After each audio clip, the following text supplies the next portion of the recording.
Turning now to some developing news, Enfield police have arrested a second man in the death of a 16-year-old Enfield high school student.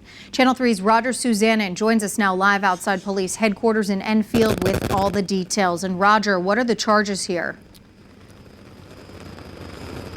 Well, Aaron, the new charge is hindering the prosecution. And, you know, the man accused of actually killing Justin Brady was already in jail. But this second arrest, police say, stems from the fact that a man actually witnessed the whole thing happen, and then he allegedly helped this alleged killer leave the scene.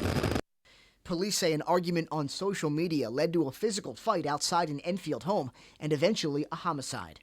Today, investigators charged a second man in connection with the death of 16-year-old Justin Brady. 20-year-old Michael Serrato admits he watched as 18-year-old Shaheem Trey Adams stabbed Brady to death. He tells police, "I could see Trey stabbing Justin at that point as I was only about 10 feet away from them. It looked like Trey was stabbing him fast." Adams is charged with first-degree manslaughter, and now Serrato, who initially lied to police about witnessing the violence, is charged with hindering the prosecution. Serrato and other eyewitnesses tell police Adams and Brady agreed to meet up outside Serrato's Enfield home after an escalating argument spilled out of control on Snapchat. Serrato says Adams and Brady were wrestling around on the ground, but he didn't initially know Adams had a knife until Brady screamed he had been cut. Eventually, Serrato says Trey took a step back. Justin looked down and was covered in blood. The violence happened outside the home of Enfield's assistant town attorney Mark Serrato.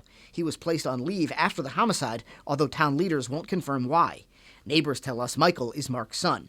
An unidentified eyewitness says Adams and Michael Serrato both were afraid of getting in trouble, telling police, "Mike told me to get Justin out of there. They kept telling me not to snitch." Michael tells police shortly after the stabbing, he left Brady bleeding on the sidewalk as he and his girlfriend dropped Adams off at a relative's home in Hartford.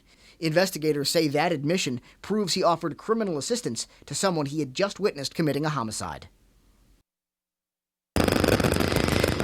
Now, I just spoke tonight with Justin Brady's mother, Rose, and she doesn't want to focus on the men who are alleged to have played a role in her son's death. Instead, she wants to thank people who have been standing by her family during this awful time. She said to me, and I quote, "Our family is overwhelmed with everyone's support and prayers, and we are very appreciative of their generosity during this extremely difficult time." Now, friends of the family have set up a GoFundMe that's goal is to help the Bradys. If you'd like to see it, you can see it on our website, on the Channel 3 app, as well as WFSB.com. It will be posted through tomorrow night at 9 o'clock. Reporting live tonight in Enfield, I'm Roger Susanna, Channel 3 Eyewitness News.